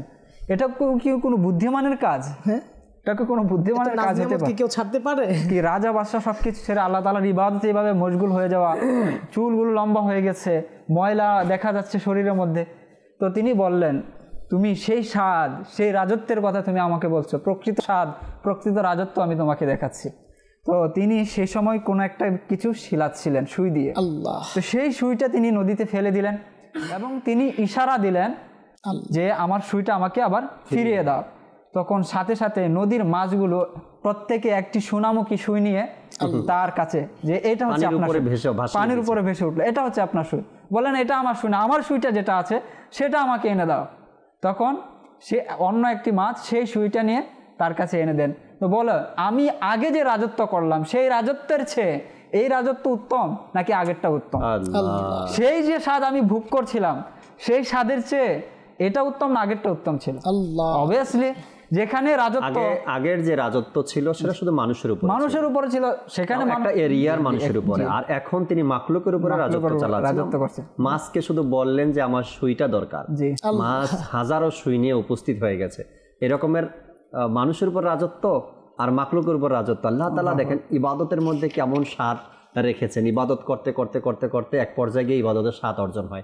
যখন ইবাদতের স্বাদ অর্জন হয় তখন আল্লাহ তাআলা ওই বান্দা যা চায় তাই দেয়, যা বলে তাই হয়ে যায়, যা দেখে তাই রহমত আর রহমত দেখে। জি জি, হাদিসে কুদসির মধ্যে এটা এসেছে যে যখন আল্লাহ তাআলার ইবাদত করতে থাকে মানুষ, যখন সে যে চোখ দিয়ে থাকায় সেটা মূলত আল্লাহ তাআলার চোখ, সে যা বলে সেটা মূলত আল্লাহ তাআলার জবান, সে যা দিয়ে ধরে সেটা মূলত আল্লাহ তাআলার হাত, সে যে পা দিয়ে চলে সেটা মূলত আল্লাহ তাআলার পা। এটা হচ্ছে ইবাদতের স্বাদ যখন পেয়ে যায় বান্দা, যখন ওই পর্যায়ে চলে যায় তখন আল্লাহ তাআলার পক্ষ থেকে এই বিষয়গুলো হয়ে যায়। যেমনটা এখানে ইব্রাহিম বিন আদহাম রাহমাতুল্লাহ তাআলা আলাইহি, প্রাণীদের উপরে তো কারো ক্ষমতা চলে না, প্রাণীকে তো মাছকে কি হুকুম দিবে, মাছ যে হুকুম মানবে সেটারই কি গ্যারান্টি আছে? কিন্তু ওই যে জবান হয়েছে ওই রকম, যখন বলা হয়েছে যে আমার সুইটা এনে দাও তখন এনে দিতে বাধ্য মাছগুলো। তো অনুরূপভাবে কোরআনে পাকের মধ্যে আল্লাহ তাআলা বলেন যে আমরা সবাই তো সম্মানের আকাঙ্ক্ষী, যেন আমার সম্মান পেয়ে যায়, এই সম্মান যেন আসে, মানুষ যেন আমাকে শ্রদ্ধা করে সম্মান করে। তো আল্লাহ তাআলা কোরআনে পাকের মধ্যে ইরশাদ করেছেন কেউ সম্মান চায়, তবে সম্মান তো সব আল্লাহরই হাতে। তো সবাই তো সম্মান চায় যে মানুষ আমাকে সম্মান করুক, শ্রদ্ধা করুক, অথবা আমি সম্মানের সাথে পৃথিবীতে বেঁচে থাকতে চাই। কেউ লাঞ্ছনা হয়ে পৃথিবীতে লাঞ্ছিত হয়ে থাকতে চায় না। তো এই ব্যাপারে হযরত কাতাদা রাদিয়াল্লাহু তাআলা আনহু বলেন, মান কানা ইরিদুল ইজ্জাতা ফালইয়াতাআজ্জাজ বিতাআতিল্লাহ। যে সম্মান চায় তার উচিত আল্লাহ পাকের আনুগত্যের মধ্যে সে সম্মান তালাশ করা, অর্থাৎ সম্মান আল্লাহ পাকের ইবাদতের মধ্যেই অর্জিত হয়ে থাকে। সুতরাং সম্মান আপনি চাই, আমি চাই, এখন তো বলে যে আপনার টাকা আছে তো এলাকায় আপনার সম্মান আছে, তো হুজুর হয়েছেন তো কি হয়েছে, আপনি যতক্ষণ পর্যন্ত টাকার মালিক না হবেন আপনার কথা কেউ মূল্য দিবে না। আপনি কুরআন ও হাদিসের কথা বলছেন যে ভাই কুরআন ও হাদিস কথা শুধু ফ্যামিলিতে চলবে বা আপনার কাছে আপনি রাখেন, টাকা নাই তো আপনার এলাকায় কোনো গুরুত্ব নাই, কেউ আপনার কথা বিষয়টা কিন্তু এরকম নয়। দেখেন অসংখ্য মানুষ পৃথিবীতে আছে যাদেরকে আল্লাহ তাআলা তার ইবাদতের মাধ্যমে, তার রিয়াজতের মাধ্যমে, তার চর্চার মাধ্যমে সম্মান দান করেছেন। যে বড় বড় বুজুর্গানে দিন যারা ছিলেন, কাদের এত ধন সম্পদ ছিল সেটা গুটি কয়েক বুজুর্গানে দিনের ব্যাপারে পাবো। অসংখ্য বুজুর্গানে দিন এরকমও ছিলেন তারা যে অর্থ ছিল না কিন্তু আল্লাহ তাআলা তাদের সম্মান দিয়েছেন। রাবিয়া বসরি রাহমাতুল্লাহি আলাইহা, এরকম ভাবে আপনি যদি নাম নিতে চাই এক এক করে তাহলে অসংখ্য দিনের নাম আসবে। অসংখ্য। খাজা গরিবে নওয়াজের কোন বাড়ি গাড়ি ছিল, বিল্ডিং দালান ছিল। শাহজালাল ইয়ামানি রাহমাতুল্লাহি তাআলা কোন রাজত্ব ছিল, কিন্তু এখনো মানুষ সালাম করে, এখনো সালাম করে কেন? তারা ইবাদতের স্বাদ অর্জন করেছেন, ইবাদতের মাধ্যমে আল্লাহ তাআলা তাদেরকে, ইবাদতের কারণে আল্লাহ তাআলা তাদেরকে সম্মানিত করেছেন। এই জন্য তো কাতাদা রাহমাতুল্লাহ তাআলা আলাইহির ব্যাখ্যায় বলেছেন মান কানা ইউরিদুল ইজ্জাতা ফালইয়াতাআজ্জাজ বিতাআতিল্লাহ। যদি তুমি প্রকৃত সম্মান চাও, সম্মান তো অনেকভাবে হতে পারে, তোমার টাকা আছে, যতক্ষণ টাকা আছে, সাহায্য করতে পারছো ততক্ষণ পর্যন্ত তোমার গুণগান গাইবে, সাহায্য করা ছেড়ে দিবে তো গুণগান সেদিন থেকে শেষ। তো অনুরূপভাবে যদি সম্মান, প্রকৃত সম্মান পেতে চাও, সেটা শাহজালাল ইয়ামানি রাহমাতুল্লাহ আলাইহি যে সম্মান, সেটা খাজা গরিবে নওয়াজ, গাউসে পাক রাহমাতুল্লাহ তাআলা আলাইহি তারা যে সম্মান অর্জন করেছেন, সেই সম্মান মূলত এখানে সেই সম্মানটা কিন্তু তারা টাকা দিয়ে অর্জন করেনি, অর্থ সম্পদের কারণে আসেনি, তাদের ইবাদতের কারণে এসেছে। আমরা নাতে রাসূল মকবুল সাল্লাল্লাহু আলাইহি সাল্লাম শুনি প্রোগ্রামে, এরপরে দর্শক আপনাদের কলগুলো আমরা নেওয়ার চেষ্টা করবো আজকের অনুষ্ঠান ইনশাআল্লাহ তাবারাক ওয়া তাআলা। জি রফিক ভাই, নাত শুনিয়ে দিন আমাদেরকে। সাল্লাল্লাহু আলাইহি হাবিব সাল্লাল্লাহু আলাইহি করু পূরণ আশা প্রিয় নবী, খালি হাতে যাব না ফিরে আমি, খালি হাতে যাব না ফিরে আমি, মা ফাতেমার দোহাই দিলাম তোমায়, মা ফাতেমার দোহাই দিলাম তোমায়, ভিখারি হয়ে এলাম দারে আমি, ভিখারি হয়ে এলাম দারে আমি, কর পূরণ আশা প্রিয় নবী, খালি হাতে যাব না ফিরে আমি, খালি হাতে যাব না ফিরে আমি, কর পূরণ আশা প্রিয় নবী, খালি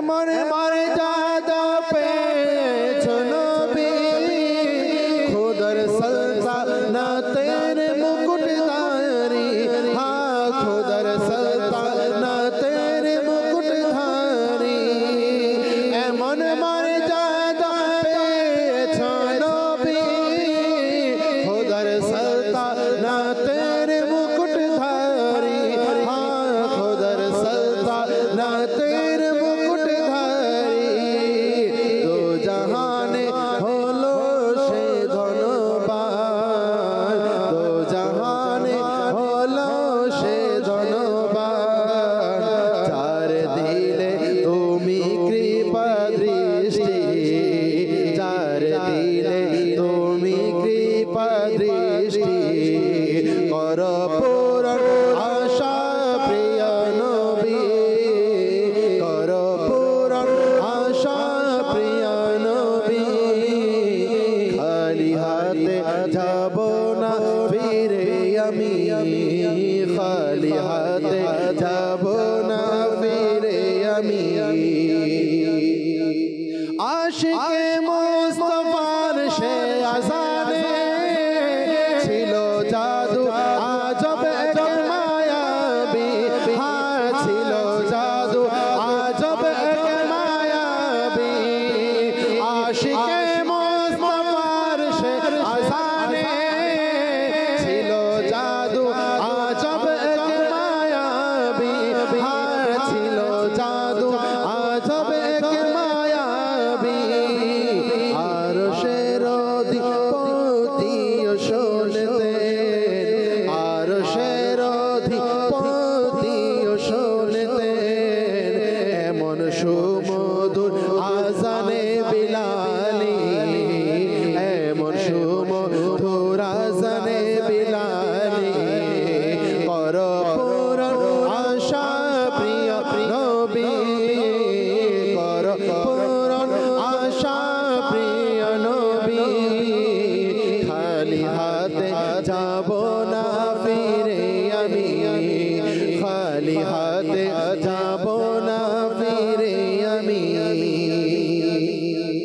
হাসরে দেখবে যখন নবীকে বলবে উম্মতীরা খুশি হয়ে হ্যাঁ বলবে উম্মতীরা খুশি হয়ে হাসরে দেখবে যখন নবীকে বলবে উম্মতীরা খুশি হয়ে হ্যাঁ বলবে উম্মতীরা খুশি হয়ে দেখো এসেছেন সেই দয়াল নবী দেখো এসেছেন সেই দয়াল নবী জাহান হয়েছে যার তরে সৃষ্টি জাহান হয়েছে যার তরে সৃষ্টি কর পূরণ আশা প্রিয় নবী কর পূরণ আশা প্রিয় নবী খালি হাতে যাব না ফিরে আমি খালি হাতে যাব না ফিরে আমি মা ফাতেমা দোহাই দিলাম তোমায় মা ফাতেমা দোহাই দিলাম তোমায় ভিখারি হয়ে এলাম দারে আমি ভিখারি হয়ে এলাম দারে আমি কর পূরণ আশা প্রিয় নবী খালি হাতে যাব না ফিরে আমি খালি হাতে যাব না ফিরে আমি মা ফাতেমা দোহাই দিলাম তোমায় মা ফাতেমা দোহাই দিলাম তোমায় ভিখারি হয়ে এলাম ধারে আমি ভিখারি হয়ে এলাম ধারে আমি ভিখারি হয়ে এলাম ধারে আমি চমৎকার কালাম শুনতেছিলাম আমরা আজকের অনুষ্ঠানে। আল্লাহ পাক কবুল করে নিক, আল্লাহ পাক আমাদেরকে নাতে রসুল শুনতে শুনতে, মদিনার ধ্যান করতে করতে অন্তরের মধ্যে মদিনার প্রেম ভালোবাসা আরও যেন বেড়ে যায়, জাগ্রত হয়। দিন রাত যখন মদিনা মদিনা অন্তরের মধ্যে জপতে থাকবো, একদিন একদিন আল্লাহ তাবারক ওয়া তাআলার দয়ায় নবী করিম সাল্লাল্লাহু আলাইহি সাল্লামের ডাকে ইনশাআল্লাহ তাআলা আমরা মদিনাতুল মুনাওয়ারায় পৌঁছে যাব, আল্লাহ দয়া করলে ইনশাআল্লাহ তাবারক ওয়া তাআলা। দর্শক শ্রোতার কিছু কল আছে আমাদের সাথে, কয়েকটা কল শুনবো, এরপরে আরও কিছু আলোচনা আজকের বিষয় নিয়ে করার চেষ্টা করবো ইনশাআল্লাহ তাআলা। জি, কল শুনিয়ে দিন। আমার নাম মোহাম্মদ নবাব আলী, রাজশাহী জেলা থেকে বলছি। আপনাদের মাদানী চ্যানেল আমি সবসময় দেখি, আমার পরিবারের সবাই দেখে, আমরা সবাই এক ঘরে থেকে দেখি। আজকের যে অনুষ্ঠান হচ্ছে মাশাআল্লাহ অনেক সুন্দর অনুষ্ঠান হচ্ছে। আজকের যে বিষয় নেওয়া হয়েছে এই বিষয় নিয়ে আমরা অনেক কিছু শিখতে পারছি। এই সমস্ত অনুষ্ঠান দেওয়ার জন্য মাদানী চ্যানেলকে ধন্যবাদ। মাশাআল্লাহ, সাথে থাকার জন্য, সুন্দর অভিমত দেওয়ার জন্য আপনাকেও ধন্যবাদ জানাই। আল্লাহ পাক ভালো রাখুক আপনাদেরকে, সবসময় মাদানী চ্যানেলের সাথে থাকবেন আশাও করি ইনশাআল্লাহ তাআলা। পরবর্তী কল দেন। আমার নাম মোহাম্মদ খলিলুর রহমান, রংপুর। আমি একটি গজল শুনতে চাই। সোনার মদিনা আমার প্রাণের মদিনা, সব বলিব কিন্তু তোমারে বলতে পারি না। রংপুর থেকে আমার ভাই কল দিয়েছেন, সোনার মদিনা আমার প্রাণের মদিনা, এই কালামটি তিনি শুনতে চেয়েছেন, শোনাবো, সাথেই থাকুন। পরবর্তী কল দেন। মোহাম্মদ ইমতাজ আলী, আপনাদের চ্যানেলটা আমি শুনতেছি, আমার চ্যানেলটা খুব ভালো লাগে, আপনাদের অনুষ্ঠানটা ভালো লাগে, আলোচনাটা খুব ভালো লাগে, নবী রাসূল সম্পর্কে খুব ভালো ভালো আলোচনা, হাদিস সম্পর্কে আলোচনা আমি শুনি, এগুলো আমার খুব ভালো লাগে। মাশাআল্লাহ, সুন্দর অভিমত দিয়েছেন আপনি, আপনার পক্ষ থেকে আল্লাহ পাক কবুল করেন। আশা করি সবসময় মাদানী চ্যানেলের সাথেই থাকবেন। পরবর্তী কল দেন। মোহাম্মদ জাকির হোসেন, ব্রাহ্মণবাড়িয়া।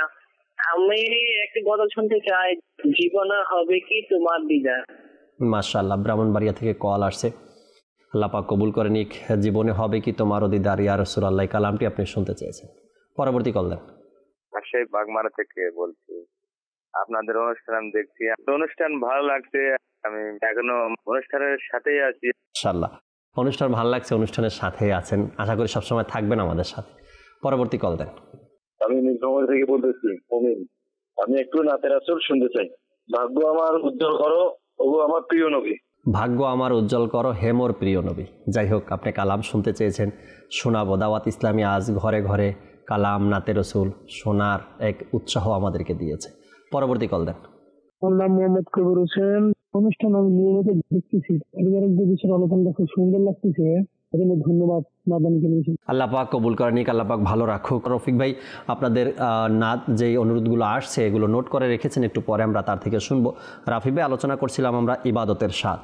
ইবাদতের স্বাদ না পাওয়ার কারণেই সম্ভবত আমাদের মধ্যে ইবাদতের আগ্রহ আসে না, এটা হারিয়ে যাচ্ছে, আস্তে হারিয়ে যাচ্ছে না। দেখা গেছে কেউ সাপ্তাহিক নামাজি, এক সপ্তাহ নামাজ পড়ার পরে আবার মনটা এলোমেলো হয়ে যায়, নামাজের মধ্যে স্থায়িত্ব নেই, তার নামাজ পড়তে পারছে না। সম্ভবত নামাজে স্বাদ না পাওয়ার কারণেই হবে। কোরআনে পাকের তেলাওয়াত রমজান আসলে করছি, মাঝে মধ্যে দেখা যায় এরপরে আর পারছি না, এটাও হয়তো বা স্বাদ না থাকার কারণে। আল্লাহ তাআলার জিকির লাস্ট কবে করছি মনে হয় স্বাদ পাইনি। এখন স্বাদ না পাওয়ার এই ব্যর্থতা দর্শক কি কারো ঘাড়ে চাপানো যাবে যে আমি ইবাদত করছি স্বাদ পাচ্ছি না? এই ব্যর্থতা তো কারো ঘাড়ে চাপানো যাবে না, এটা আমার ব্যর্থতা, তাই না? আমি অর্থের স্বাদ পেলাম, আমি প্রতিদিন 1000 টাকার কাজ করার মতো অর্থ, এটার স্বাদ আমি পেলাম, বা মাসে আমার 30,000 40,000 1 লাখ টাকা ইনকাম করার স্বাদ আমি পেলাম। ওই কাজে প্রতিদিন আমাকে যেতে হয়, কি আমি ইবাদতের স্বাদ পাচ্ছি না, তার মানে ব্যর্থতা তো আমার, তাই না? আমি কোনো ব্যবসা করলাম, ব্যবসা সফল হয়নি, এই ব্যর্থতা কি আরেকজনের? না, আমার। আমি তখন সেটা বুঝি আমার। আমি ইবাদত করছি, সেটাও তো আমার বিজনেস, এটা আমার নেকির বিজনেস। তো আমি যখন সেই নেকির বিজনেসে ব্যর্থ, সেই ব্যর্থতার দায়ভার কার? অন্য ব্যক্তির না, এই দায়ভারও আমার। যেমন আপনি দুনিয়াবি বিজনেস করছেন, সেখানে আপনি সাকসেস হতে পারেননি, তার জন্য দায়ভার আপনার মাথায় নিতে হচ্ছে, আমার ভুলের কারণে আমি সাকসেস হতে পারলাম না। ঠিক ইবাদত একটা আপনার বিজনেস, এই দুনিয়া থেকে আপনি আখিরাতের বিজনেস করছেন, যদি আপনি সেই ইবাদতের স্বাদ না পান, সেখানে যদি সাকসেস হতে না পারেন, ব্যর্থ হয়ে যান, সেই ব্যর্থ ব্যক্তি আপনি, সেই ব্যর্থ ব্যক্তি আমি। আমাদের স্বাদ উপার্জন করতে হবে, স্বাদ অনুভব করতে হবে। কিছু কথা রাফি ভাই থেকে শুনি আমরা, এরপর অনুরোধের কালামও শুনবেন ইনশাআল্লাহ। আমি ফার্স্টলি বলেছিলাম যে গুনাহ থেকে বেঁচে থাকা, নিজের নফসের কুপ্রবৃত্তির উপরে প্রাধান্য না দেওয়া, অধিক কোনো বস্তু গ্রহণ না করা, আহার না করা, ইত্যাদি ইত্যাদি বিষয়। আর এর কারণে মূলত মানুষকে ইবাদতের স্বাদ ভোগ করতে পারে না। তো মাকতাবাতুল মদিনা দাওয়াত ইসলামীর অনেকগুলো অনন্য শাখার মধ্যে এটাও একটা শাখা, যেখান থেকে আলহামদুলিল্লাহ আমরা কিতাবাদি পেয়ে থাকি, অনেক মূল্যবান কিছু তথ্য যেখানে থাকে। তো এর মধ্যে এক আজিমুশান কিতাব হচ্ছে হিকায়াত অর নসিহাত, আর এর 320 পৃষ্ঠায় উল্লেখ রয়েছে। আজকে আমাদের এটা খুব মনোযোগের সাথে শ্রবণ করা উচিত, আর এটা আমরা দিলের বাস যেন অঙ্কন করতে পারি যে আজকে কেন আমরা ইবাদতের স্বাদ পাচ্ছি না, কেন নামাজে যাওয়ার পরেও আমার রবের প্রতি মন ধাবিত হচ্ছে না, কেন আমি ইবাদতের পরেও মাআদাল্লাহ গুনাহের রোগে ফেঁসে যাচ্ছি। তো এই যুবকের ক্ষেত্রে এসেছে, এই ব্যক্তির ক্ষেত্রে এসেছে, কোনো এক ব্যক্তি নিজেকে নির্জনে নিতে নিতে জঙ্গলের দিকে প্রবেশ করে গেল। কোনো এক ব্যক্তি জঙ্গলে প্রবেশ করার পর দেখলো কোনো এক ব্যক্তি আল্লাহ তাআলার ধ্যানে নিজেকে এভাবে নিমজ্জিত রেখেছেন, শুনে অবাক হয়ে গিয়েছেন যে আমি কাকে দেখছি, আমি এমন কোন ব্যক্তিকে দেখছি যিনি ওই লোকালয় থেকে এত দূরে এসে নিজেকে আল্লাহ তাআলার ইবাদতে এইভাবেই মশগুল রাখলেন, যার আশেপাশে কেউ নেই, কোনো বস্তু নেই, আহার করার মতো কোনো জিনিস নেই, নিজেকে রাখার মতো কোনো জায়গা তিনি তৈরি করলেন না। তো একটু কৌতূহল নিয়ে উনি ওই ব্যক্তির কাছে অগ্রসর হলেন, ওই ইবাদতে মশগুলরত আল্লাহ তাআলার বান্দার দিকে অগ্রসর হলেন, জানতে চাইলেন যে ঘটনা কি, তিনি কেন এখানে চলে এসেছে। তো জানতে চাওয়া হলে ওনাকে প্রথমে ওই ব্যক্তি এইভাবে বলে, ইবাদত গজার বান্দাকে, যে আপনি এখানে লোকালয় থেকে দূরে এসে কিভাবে একাকিত্ব জীবনযাপন অতিবাহিত করছেন, আপনার তো কোনো বন্ধু বান্ধব নেই, আপনাকে তো সাহায্য করার মতো কেউ নেই, আপনাকে তো খাবার বানিয়ে দেওয়ার মতো কেউ নেই, তো আপনি এখানে কিভাবে একাকিত্ব জীবনকে উপভোগ করছেন।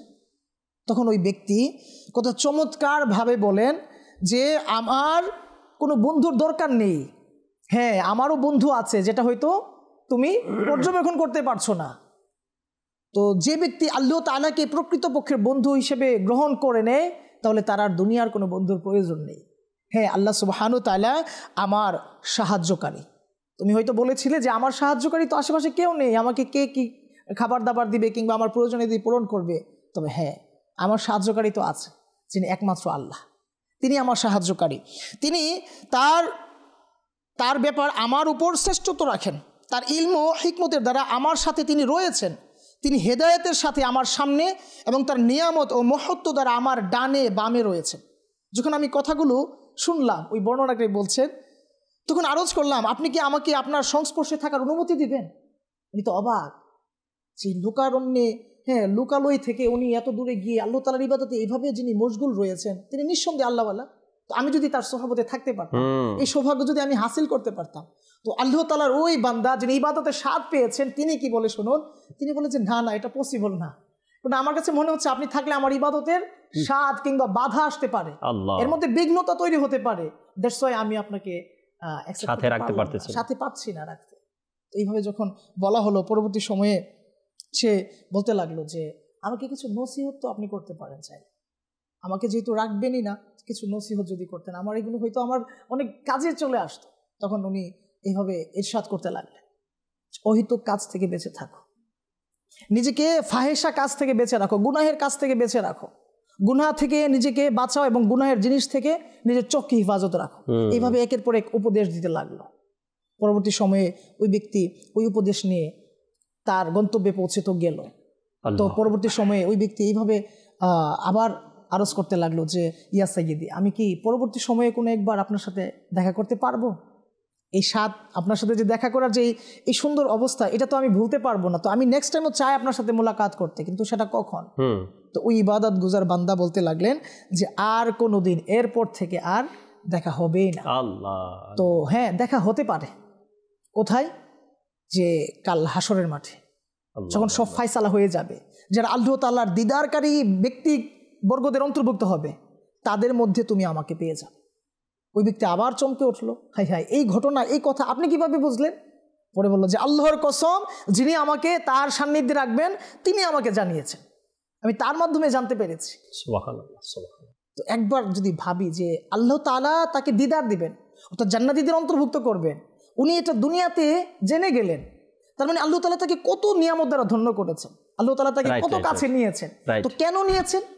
এই জন্য নিয়েছেন যে উনি ওনার স্রষ্টাকে চিনতে পেরেছেন, ওনার মালিক, প্রকৃতপক্ষের মালিক কে রয়েছেন এটা উনি উপলব্ধি করতে পেরেছেন, যে আমি যেখানেই থাকি। এই সকল বান্দারা, আপনি বললেন না কি আল্লাহ তাআলা তাদেরকে কতটুকু প্রিয় বানিয়েছেন, ওই সকল বান্দারা হাকিকত কি আছে এটা পর্যবেক্ষণ করেছেন। এবং আল্লাহ তাবারক ওয়া তাআলার এই সৃষ্টির যে রহস্য, আল্লাহ তাবারক ওয়া তাআলার যে সৃষ্টি জগৎ রয়েছে, আল্লাহ তাবারক ওয়া তাআলার যে ইবাদতের হুকুমগুলো রয়েছে বা এই যে এক নিজাম, এক কানুন রয়েছে, ওই সকল বান্দারা এগুলো দেখে নিয়েছে বা এরা বুঝে গেছে বিনিময় কি হতে পারে, এগুলো কিছু না, দুনিয়া যে আছে। এক আল্লাহর ওলির ব্যাপারে আমি পড়লাম কিতাবের মধ্যে, ওদিনকে মোতালেব ভাই ওই কিতাবটা দেখছেন কিনা, আমার হাতে একটা কিতাব ছিল না, একটা কিতাব দেখা, এই কিতাবের মধ্যে আমি পড়লাম ওদিনকে, একজন আল্লাহওয়ালা ব্যক্তি সে সবসময় ঘরের দরজা বন্ধ রাখতেন, এমনকি নামাজের টাইমে তার খাদিম যারা ছিল তারা এসে তাকে নামাজের বলতেন, হুজুর জামাতের টাইম হয়ে গেছে। আচ্ছা, ঘরের ভিতরে তিনি কি করতেন? ইবাদত আর ইবাদত। যারা দরজা নক করার জন্য আসতো তারা এসে আগে দরজায় নক করে দাঁড়িয়ে থাকতে হইতো, সালাম ফিরাতো বা দোয়ায় আছেন, দোয়া শেষ হইতো, তারপরে এসে দরজা খুলতেন। তো ওনাকে তার একজন ভক্ত জিজ্ঞাসা করলেন, হুজুর সব সময় আপনি এই আপনার রুমের ঘরের দরজা বন্ধ কেন রাখেন? তিনি বলেন, আমি যা পেয়েছি যদি তোমরা তা পেতে তবে তোমরা ঘর না, তোমরা কবর খনন করে তার ভিতরে থাকতে। মানে আমি যা পেয়েছি এই অন্ধকারের মধ্যে, এই ঘরের মধ্যে, তোমরা যদি তা পেতে তবে তোমরা ঘর না, কবর খনন করে সেখানে বসবাস করতে। এরপর তিনি বললেন যে তোমরা যখন আমাকে ডাকো নামাজের জন্য বা নামাজের সময় হয়, ওই টাইমটা যখন আমি দরজা খুলি নিজের ঘরের, তো আমি দুনিয়াটাকে দেখি আমার জন্য অভিশাপ, আমার জন্য যন্ত্রণার কারখানা, আমি মনে করি এটা আমার জন্য জেলখানা। যখন দরজা বন্ধ করে আমি নিজের ইবাদতে লেগে যাই, নিজের কাজে আমি লেগে যাই ঘরের ভিতরে, তখন মনে হয় আমি এক শান্তির জগতে চলে গেছি। এর চাইতে শান্তি আমি কিছুতেই পাই না। তোমরা যখন আমাকে ডাকো, দরজা খুলতে বলো, দরজা খুলি, তো আমার মনে হয় এটা আমার জন্য অভিশাপ, একটা জেলখানা আমার জন্য। হ্যাঁ, এখান থেকে বের হয় যখন মসজিদে যাই, সবার সাথে নামাজ পড়ি, ওটার মজা, ওটার স্বাদ আলাদা। আচ্ছা, ওনার এক ভক্ত বর্ণনা করলেন যে আমি ওনার হায়াতে দেখলাম, ওই আল্লাহর ওলির নাম মনে পড়ছে না আমার, তিনি বলেন আমি হায়াতে দেখলাম যে যখন তিনি মসজিদে প্রবেশ করতেন, জামাতের সাথে নামাজ আদায় করার পরে তিনি যে সুন্নাত নামাজ বা নফল নামাজ আদায় করতেন, মনে হবে যে তিনি নফল নামাজ এমনিভাবে আদায় করছেন পরে রক্ত নামাজ চলে আসবে। মানে এত দীর্ঘ সময় নিয়ে এক রাকাতের রুকু সেজদা করতেন, বৈঠকে বসতেন বা তেলাওয়াত করতেন, মনে হতো কি এই নামাজ শেষ হতে হতে আর এক রক্ত নামাজ চলে আসবে তার জন্য। এমনভাবে তারা ইবাদতের স্বাদ অর্জন করেছেন, এমনভাবে ইবাদত করেছেন যে ইবাদতে আল্লাহ নবী সাল্লাল্লাহু আলাইহি ওয়াসাল্লামের ব্যাপারে সাহাবায়ে কেরাম আলাইহিম রিদওয়ান সর্বদাই কৌতূহলী হয়ে অনেক কিছু জানার জন্য আরজ করতেন। তো একদা হযরত সাইয়েদনা আতা রাদিয়াল্লাহু তাআলা আনহু এবং ওনার সাথে ইবনে উমর রাদিয়াল্লাহু তাআলা আনহুমা এবং সাইয়েদনা উবাইদ বিন আমর রাদিয়াল্লাহু তাআলা আনহুম আজমাইন রাত ছিলেন। তো ওনারা জানতে চাইলেন যে আল্লাহ নবী রাসূল আরবি সাল্লাল্লাহু আলাইহি ওয়াসাল্লামের স্পেশাল কিছু বিষয়, আশ্চর্যজনক কিছু ঘটনা আমরা যদি শুনতে পেতাম। এর জন্য ওনারা উম্মুল মুমিনিন সাইয়েদাতুনা আয়েশা সিদ্দিকা রাদিয়াল্লাহু তাআলা আনহার দরবারে গিয়ে আলোচ করতে লাগলেন যে আমাদেরকে যদি কিছু শোনাতেন আমাদের দুজাহানের বাদশাহ রাহমাতুল লিল আলামিন সাল্লাল্লাহু আলাইহি ওয়াসাল্লামের মুবারক অভ্যাসগুলো থেকে কোনো একটি। তখন আয়েশা সিদ্দিকা রাদিয়াল্লাহু তাআলা আনহা এভাবে ইরশাদ করলেন যে আল্লাহর নবী রাসূল আরবি সাল্লাল্লাহু আলাইহি সাল্লাম আমার কাছে আসতেন, আমার কাছ থেকে এভাবে অনুমতি চাইতেন যে আমি আমার রবের দরবারে দণ্ডীয়মান হতে চাই, ইবাদত করতে চাই, তুমি কি আমাকে সময় দিবে? ইবাদত করার সময়টুকু আমার রবের দরবারে আমি দাঁড়াতে চাই, ইবাদতে মশগুল হতে চাই। তখন আয়েশা সিদ্দিকা রাদিয়াল্লাহু তাআলা আনহা এইভাবে ইরশাদ করতে লাগলেন যে আমি আরজ করতাম, ইয়া রাসূলুল্লাহ সাল্লাল্লাহু আলাইহি ওয়াসাল্লাম, কেন না, আমি আমার চাহিদা থেকে আপনার রবের প্রতি আপনাকে ধাবিত হওয়ার যে চাহিদাকেই আমি বেশি প্রাধান্য দেই, এটাই আমার কাছে অধিক গ্রহণযোগ্য, কেন নয়? তখন আল্লাহ নবী সাল্লাল্লাহু আলাইহি ওয়াসাল্লাম ঘরের এক কোনায় চলে যেতেন আর গিয়ে এমনভাবে কান্না করতেন যে ওনার চোখ মুবারক দিয়ে, গাল মুবারক দিয়ে পানি প্রবাহিত হয়ে যেত। পরবর্তী সময়ে উনি ওই রজনীতে, ওই রাতে এভাবে কান্না তো হচ্ছে, জারি তো ছিল, তারপর উজু করার জন্য প্রস্তুতি নিতেন, এমনভাবে রবের দরবারে দণ্ডীয়মান হওয়ার জন্য প্রস্তুতি নিতেন যে ফজরের ওয়াক্ত চলে আসতো। আল্লাহু আকবার।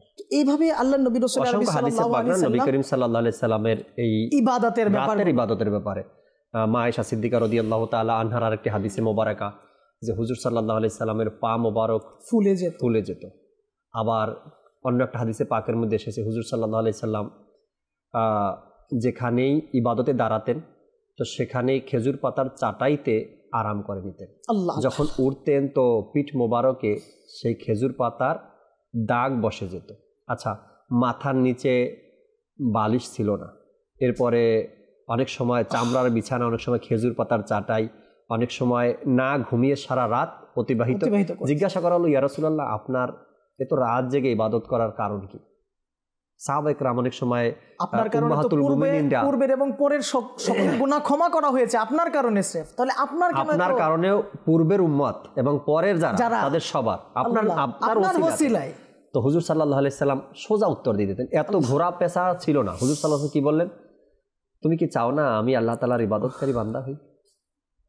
মানে আল্লাহ রসুল তো আল্লাহ রসুল, দোনো জাহানের মালিক ও মুক্তার, যার সদকায় আল্লাহ তাবারক ওয়া তাআলা কাল কিয়ামতের ময়দানে সবাইকে ক্ষমা করে দিবেন, সে আকা করিম সাল্লাল্লাহু আলাইহি সাল্লামের ইবাদত তো দেখেন। আজ আমরা ইবাদত করি, অনুরোধের কালামগুলো শুনতে হবে। আজ আমরা ইবাদত তো করি মোতালিব ভাই, ইবাদতের মধ্যে অহংকার, ইবাদতের মধ্যে লোক দেখানো, ইবাদতের মধ্যে ভুল, হ্যাঁ, ইবাদতের মধ্যে অমনোযোগী, ইবাদতের মধ্যে মানে যদি দেখা হয়, আমাদের ইবাদত যদি দেখা হয় তো তাদের আউলিয়া একরামের তুলনায় আমাদের ইবাদতের মধ্যে কুয়াশার ছিটা ফোটাও নেই। কুয়াশার যে পানি আছে তার ছিটা ফোটাও আমাদের কি নেই। আমাদের ইবাদত মানে ত্রুটি যত আছে সব আমাদের ইবাদতের মধ্যে আছে। আমরা ইবাদতে দাঁড়াই তো মনে মনে ভাবি আমি নামাজ পড়ছি, কেউ না কেউ দেখবে তো। আচ্ছা, আমি ইবাদতে দাঁড়াই, শীতের দিন হলে অজুর তো কোনো ঠিক ঠিকানাই থাকে না, কোন দিক থেকে ভিজলো কোন দিক থেকে ভিজলো না, পরিপূর্ণভাবে অজু করতে পারলাম কিনা। আচ্ছা, সময় না থাকলে রুকু সেজদার অবস্থা তো পাশের মানুষ দেখে যে আমার রুকু সেজদা কত স্পিড আমি দিচ্ছি। এরপরে এই অহংকার, হিংসা, বিদ্বেষ, রিয়া, মানুষ দেখানো, ইবাদতের পরিপূর্ণতা কোনো কিছু আমাদের মাঝে নেই। তারপরেও আমাদের অবস্থা এমন মনে হয় জান্নাতের সুসংবাদ আমরা পেয়ে গেছি। আর যাদের হাতে জান্নাতের চাবিকাঠি তাদের অবস্থা দেখেন, তাদের ইবাদত কেমন ছিল। আল্লাহু আকবার। অনুরোধের কালাম শুনি, এরপর আপনার থেকে ইনশাআল্লাহ তাআলা আরও কিছু আলোচনা শোনার চেষ্টা করব। অনুরোধের কালামগুলো রফিক ভাই। সোনার মদিনা আমার প্রাণের মদিনা, সব বলিব কিন্তু তোমায় বলতে পারি না। আমার সোনার মদিনা আমার প্রাণের মদিনা, সব বলিব কিন্তু তোমায় বলতে পারি না। ভুলিনি ভুলব না, ভুলিনি ভুলব না, বলতে পারি না। সব বলিব কিন্তু তোমায় বলতে পারি না। সব বলিব কিন্তু তোমায় বলতে পারি না। ইয়াসিফ নামে তুমি ছিলে অলক্ষণের দেশ, বড়ই মারাত্মক যে ছিল তোমার পরিবেশ। ইয়াসিফ নামে তুমি ছিলে অলক্ষণের দেশ, বড়ই মারাত্মক যে ছিল তোমার পরিবেশ। নবীর ছোঁয়া হয়ে গেলে সোনার মদিনা, নবীর ছোঁয়া পেয়ে হলে সোনার মদিনা। সব বলিব কিন্তু তোমায় বলতে পারি না। আমার সোনার মদিনা আমার প্রাণের মদিনা, সব বলিব কিন্তু তোমায় বলতে পারি না। সব বলিব কিন্তু তোমায় বলতে পারি না। জান্নাতের বাগান তোমায় নবী বলেছে, খাকে শিফার অধিকারী তোমায় করেছে। জান্নাতের বাগান তোমায় নবী বলেছেন, খাকে শিফার অধিকারী তোমায় করেছেন। তোমার বুকে প্রবাহিত নূরের ঝরনা, তোমার বুকে প্রবাহিত নূরের ঝরনা। সব বলিব কিন্তু তোমায় বলতে পারি না। সব বলিব কিন্তু তোমায় বলতে পারি না। জীবনে হবে কি তোমার দিদার, ইয়া রাসূলুল্লাহ সে আশায় রয়েছি আমি গুনাহগার। ইয়া রাসূলুল্লাহ জীবনে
কেউ তোমার দরবার ইয়া রাসূলুল্লাহ দেখাও না আমাকেও তোমার দরবার ইয়া রাসূলুল্লাহ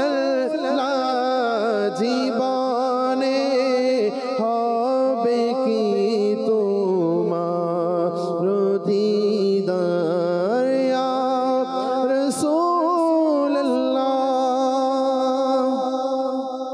তুমি মোর প্রাণ তুমি মোর জান ও গো প্রিয় নবী তুমি মোর প্রাণ তুমি মোর জান ও গো প্রিয় নবী তব তরে কোরবানে প্রাণ ও গো প্রিয় নবী কর মোর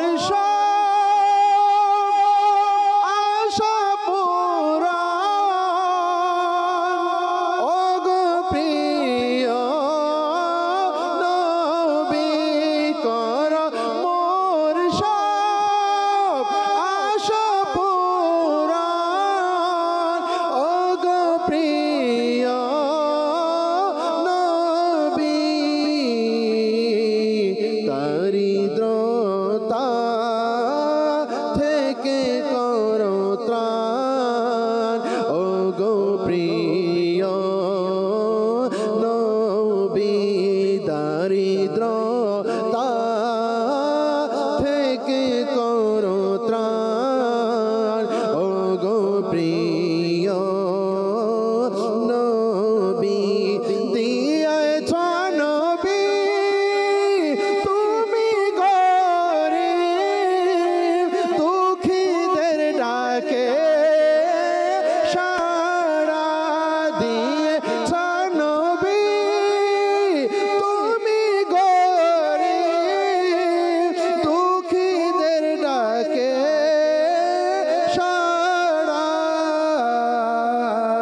শোনো আমার তুমি আহ্বান ও গো প্রিয় নবী শোনো আমার তুমি আহ্বান ও গো প্রিয় নবী তুমি মোর প্রাণাকা তুমি মোর জানাকা তুমি মোর প্রাণাকা তুমি মোর জানাকা তুমি মোর প্রাণ তুমি মোর জান ও গো প্রিয় নবী তব তরে কোরবানে প্রাণ ও গো প্রিয় নবী সুবহানাল্লাহ। চমৎকার কিছু কালামের পংক্তি আমরা শুনলাম। দর্শক শ্রোতা, আপনাদের অনুরোধের আল্লাহ পাক কবুল করে নিক। এভাবে করেই হয়তো আপনারা আমাদের সাথে থাকবেন সবসময় আশা করি। আমরাও ইনশাআল্লাহ তাবারাক ওয়া তাআলা আপনাদের অনুরোধগুলো পূরণ করার চেষ্টা করি রহমতপূর্ণ প্রভাত এই অনুষ্ঠানে। দর্শক শ্রোতা, আজকের যে বিষয় আমরা নিয়েছি ইবাদতের স্বাদ। আপনার কি এমন কখনো হয়েছে কি আজকে সেজদা থেকে যখন মাথা উঠালাম তো মনে হলো কিছু একটা পেয়েছি, আমি শরীরটা হালকা হালকা লাগছে, একটু হৃদয়ের প্রশান্তি অনুভব হচ্ছে, অথবা 2 রাকাত নামাজ শেষ করার পরে মন চাচ্ছে কি আরও 2 রাকাত নামাজের নিয়ত করি? এমন কি কখনো আপনার মধ্যে হয়েছে কি? যদি না হয়ে থাকে আমি বলবো আপনি কখনো হয়তো এই স্বাদটা উপলব্ধি করেননি।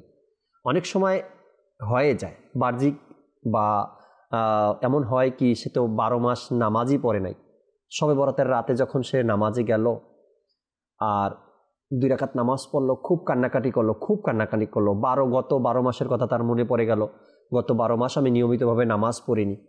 আল্লাহ তাবারক ওয়া তাআলার দরবারে তার এই চোখের পানিটা কবুল হয়ে গেছে। কান্নাকাটি শেষ করে সে আবার 2 রাকাত নামাজে দাঁড়িয়ে গেছে। বুঝতে হবে ওই ব্যক্তি কিছু একটা অর্জন করছে। এরপরে ওই শবে বরাতের পর থেকে আর কখনো তাকে নামাজে অলসতা দেখা যায় না, কন্টিনিউ নামাজ পড়ছে। ধীরে ধীরে তার মধ্যে স্বাদ অনুভব হচ্ছে। এটা হলো একজন গুনাহগার ব্যক্তি যখন পাক্কা অন্তরে তওবা করে, কান্নাকাটি করে, আল্লাহ মাফ করে দেয়, ওই ব্যক্তির ভিতর থেকে একটা আওয়াজ আসে, আজ আমার কিছু একটা অর্জন হয়েছে, গুনাহগারের জন্য। আরেকটা হলো নেককার ব্যক্তিরা নামাজ সবসময় পড়ে আসছে, আল্লাহ তাবারক ওয়া তাআলা তাকে ছাড় দিয়ে রাখছে, নামাজ পড়ছে, ওই অনুভবটা তার হচ্ছে না। মোতালিব একটু আগে বললো না, 20 বছর পরে ইবাদতের স্বাদ পেয়েছি। তো এই যে নামাজ পড়তে থাকা, যখন নেককার ব্যক্তিরা নামাজ পড়তে থাকে, আল্লাহ তাবারক ওয়া তাআলা তার থেকে আস্তে আস্তে এই যে স্বাদ, যে জিনিসটা আরেকটু পরীক্ষা করে, বান্দা ইবাদত করবে না ছেড়ে দিবে।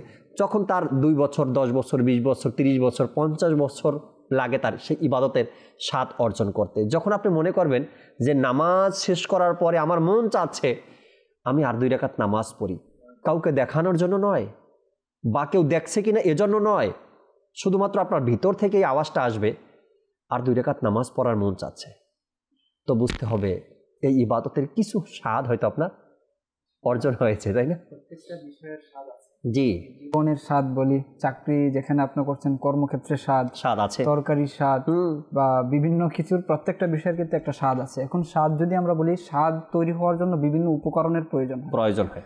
তরকারি যদি আমরা উদাহরণ হিসেবে নেই, তরকারিতে যদি লবণ বেশি হয় স্বাদ থাকবে, নষ্ট হয়ে যায় স্বাদ। তেল, সব কিছু একটা পরিমাণ মতো হতে হবে। রাইট। যখন সব কিছু উপকরণ যা আছে সব কিছু ঠিকঠাক হবে, তখন গিয়ে সেই স্বাদ আসবে। চাকরির ক্ষেত্রে আপনি দেখবেন, বস ভালো না হলে স্যালারি বেশি হলেও স্বাদ নেই, মজা লাগে। যারা কলিগ আছে, আপনার যারা সহকর্মী আছে, তাদের ব্যবহার যদি ভালো না হয়, বস ভালো আছে, স্যালারি ভালো আছে, স্বাদ নেই। তো আপনি যে কোনো জিনিসের স্বাদ পেতে হলে সবকিছু ঠিকঠাক মতো লাগবে। ইবাদতের স্বাদের ব্যাপারে রাফি ভাই বারবার বলছিলেন যে এই বিষয়গুলো লাগবে। তো অনুরূপভাবে ফকি আবুল আইস সামরকান্দি রহমতুল্লাহ তাআলা আলাইহি তিনিও কিছু বিষয় বলেছেন যে ইবাদতে স্বাদ পাওয়ার জন্য 4টি বিষয় লাগবে। এক হচ্ছে ইবাদতে ভালো নিয়ত, যে আমি ইবাদত কেন করছি, প্রথমত নিয়ত পরিশুদ্ধ। দ্বিতীয়ত হচ্ছে ইবাদতের সামর্থ্য লাভ হয়ে গেছে, ইবাদত করে নিয়েছে, এখন ফখর করা আমি তো এটা করে নিয়েছি, এটা হওয়া যাবে না। যে ইবাদতের শক্তি কে দিয়েছে, সামর্থ্য কে দিয়েছে, নিয়ামত কে দিয়েছে, সেটা স্মরণে রাখতে হবে।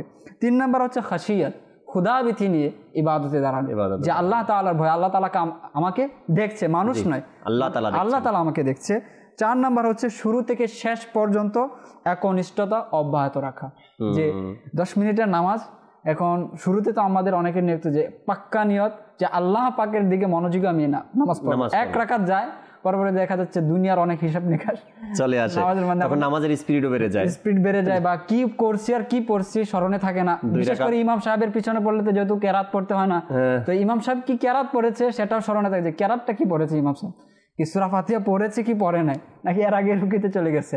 তো মানে এতটাই অন্যমনস্ক আমাদের অবহেলা। তো এই 4টা বিষয় যখন একসাথে থাকবে, তখন মিষ্টতা আসা, ইবাদতের স্বাদ লাভ হওয়ার একটা মাধ্যম এখানে আপনার তৈরি হবে। আরেকটা বিষয় ইমাম জালালউদ্দিন রুমি রহমাতুল্লাহ তাআলা আলাইহি তিনি বলেন যে বাদশা যদি আপনাকে কোথাও পাঠায়, তখন কোনো একটি কাজের জন্য আপনাকে পাঠালো, সেখানে গিয়ে আপনি আপনার যাবতীয় কাজ করলেন, বাদশা যে কাজের জন্য পাঠিয়েছে সেটা আপনি করলেন না, বাদশা কি আপনার উপর খুশি হবে? খুশি হবে না। অনুরূপভাবে আল্লাহ তাআলা একটা মাকসাদ দিয়ে তো পৃথিবীতে আপনাকে পাঠিয়েছেন, সেই মাকসাদ আমরা সকলেই জানি কেন পাঠিয়েছেন। এখন সেই মাকসাদ ভুলে আপনি দুনিয়ার সকল কাজ করলেন, মাকসাদ ভুলে গেলেন, আল্লাহ তাআলা কি খুশি হবে? খুশি হবে না। সুতরাং যে মাকসাদ, যে কাজ আল্লাহ তাআলা আপনাকে দিয়েছে, সেই কাজ আপনাকে করতে হবে। কাজ কি? আল্লাহ তাআলা বলেন, ইন্না আরাদনাল আমানাতা আলাস সামাওয়াতি ওয়াল আরদি ওয়াল জিবালি ফাআবাইনা আইয়াহমিলনাহা ওয়া আশফাকনা মিনহা ওয়া হামালাহাল ইনসান। যে আমি একটি আমানত আমি কি দিয়েছি, আসমানকে বলেছি এই আমানত তুমি গ্রহণ করো, জমিনকে বলেছি আমানত গ্রহণ করো, পাহাড়কেও বলেছি এই আমানত গ্রহণ করো, সবাই অস্বীকার করেছে, সবাই বলছে এটা অনেক ভারী, শুধুমাত্র হামালাহাল ইনসান সেই আমানত গ্রহণ করেছে।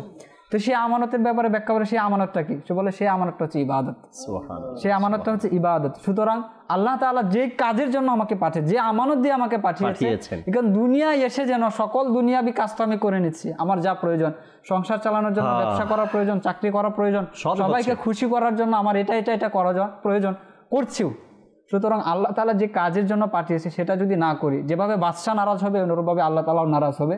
সুতরাং এই বিষয়টাকে আমাদেরকে প্রাধান্য দিয়ে, গুরুত্ব দিয়ে এর আগে আগে আমাদেরকে করতে হবে। রাইট রাইট রাইট রাইট আল্লাহ পাক আমাদেরকে বোঝার, আমল করার তৌফিক দিক। ইবাদতের স্বাদ যখন আপনি অর্জন করতে পারবেন, তখন ওই যে গাউসে পাক রাহমাতুল্লাহি তাআলার যে বাণী আপনারা বারবার শোনেন এবং হতভম্ব হয়ে যান। গাউসে পাক বলেছেন না কি, পুরো পৃথিবীকে আমার হাতের তালুতে সরিষার দানার মতো দেখি।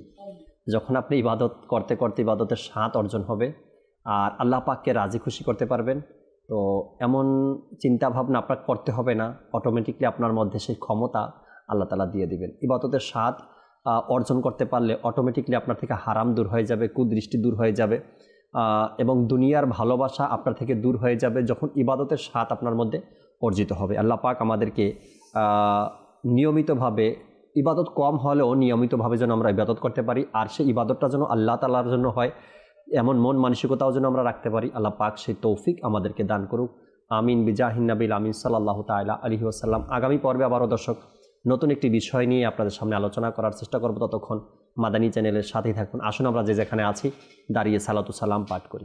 ইয়া নবী ইয়া নবী ইয়া নবী ইয়া নবী ইয়া নবী ইয়া নবী ইয়া নবী ইয়া নবী ইয়া নবী ইয়া নবী Ya Nabi, Ya Nabi, Ya Nabi, Ya Nabi, Ya Nabi, Mustafa Jane Rahmat Pela, Kho Salam, Sham'e Baz Mein Hidayat Pela, Kho Salam Ghathi Azam Iman Mutqa Warnaqa Jalwae Shane Qudrat Pela, Kho Salam Ya Nabi, Ya Nabi, Ya Nabi, Ya Nabi, Ya Nabi, Ya Nabi, Ya Nabi, Ya Nabi, Khwaja Khwajagan Khwaja Gori Benewaz Usmano Dino Millat Pela, Kho Salam Dal Di Qalb Mein Azmate Mustafa Sayyidi Ala Hazrat Pela, Kho Salam Faizo se jinke लाखों नामा जीवन फैजों से जिनके लाखों इमाम सजे उस अमीरे अहले सुन्नत पेला, खो सलाम मुस्तफा जाने रहमत पेला, खो सलाम या नबी, या नबी, या नबी, या नबी, या नबी, या नबी, या नबी, या नबी। अस्सलातु वस्सलामु अलैका या रसूलल्लाह, अस्सलातु वस्सलामु अलैका या हबीबल्लाह, सुब्हानका अल्लाहुम्मा व बिहम्दिका ला इलाहा इल्ला अंता अस्तगफिरुका व अतूबु इलैक, सुब्हानका अल्लाहुम्मा व बिहम्दिका ला इलाहा इल्ला अंता अस्तगफिरुका व अतूबु इलैक, सुब्हानका अल्लाहुम्मा व बिहम्दिका ला इलाहा इल्ला अंता अस्तगफिरुका व अतूबु इलैक। अस्सलातु वस्सलामु अलैका या नबी अल्लाह व अला आलिका व अस्हाबिका या नूर अल्लाह, ला इलाहा इल्लल्लाह मुहम्मदुर रसूलुल्लाह सल्लल्लाहु ताला अलैहि वसल्लम। রহমত পূর্ণ হোক প্রভাত আমার, তাহাজ্জুদ আর ফজরের অভ্যাস আছে যার, রহমত পূর্ণ প্রভাত হয় তার।